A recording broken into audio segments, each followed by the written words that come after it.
ஒரு சின்ன கான்வர்சேஷன். இப்போ நான் தான் உன் பைக். உனக்கு ஃபர்ஸ்ட் எனக்கு பிடிக்குமா? ஏன் இப்படி கேட்குற? சொல்லு. உன்னைய எனக்கு ரொம்ப ரொம்ப பிடிக்கும். உன்னை ஃபர்ஸ்ட் மீட் பண்ண அந்த நாள் என்னால மறக்கவே முடியாது. அப்பத்துல இருந்து இப்போ வரைக்கும் என்னுடைய சந்தோஷத்துல, துக்கத்துல, தனிமையில, ஃப்ரெண்ட்ஸோட எப்பயுமே நீ ஒரு பெரிய பெரிய பார்ட்டா இருந்திருக்க. I still remember. நீ அந்த டிவியில் அட்வர்டைஸ்மெண்ட்ல என்ன பார்த்து, ரோட்ல காசே இல்லாம அந்த போஸ்ட் ஆன் வாய போலன்னு பார்த்து, அதுக்கப்புறமா கொஞ்சம் கொஞ்சமா குருவி சேர்க்கிற மாதிரி காசு சேர்த்து இஎம்ஐல என்னை நீ எடுக்கும்போது எனக்கு அவ்வளோ சந்தோஷமா இருந்துச்சு. ஒருத்தர் என்னை தேடி வராங்களா, என்னை எடுத்து அவங்க லைஃப்ல வச்சுக்கணும்னு சொல்லிட்டு அவ்வளோ ஆசைப்படுறாங்களா அப்படின்னு சொல்லிட்டு ரொம்ப சந்தோஷமா இருந்தேன். அப்போல இருந்து இப்போ வர எனக்கு ஒரு பெரிய ஃபேமிலி கிடைச்சிருக்கு.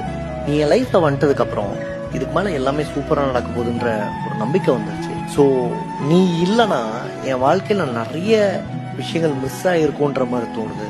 ஸோ அதனால அதுக்கு ரொம்ப பெரிய பெரிய தேங்க்ஸ் சொல்லிக்கிறேன். And at the same time நான் உங்ககிட்ட சாரியும் சொல்லணும்னு ஆசைப்படுறேன். ஏன்? நிறைய நேரங்கள்ல உனக்கு பெட்ரோல் ஊத்தாம, உன்னை பஞ்சர் ஆக்கி, நிறைய இடங்கள்ல தள்ள விட்டு, அண்ட் இதெல்லாம் தாண்டி நிறைய நேரங்கள்ல உன்னை விட்டுறலாம், மேபி கார் வாங்கிடலாமோ அப்படிலாம் தோணிருக்கு.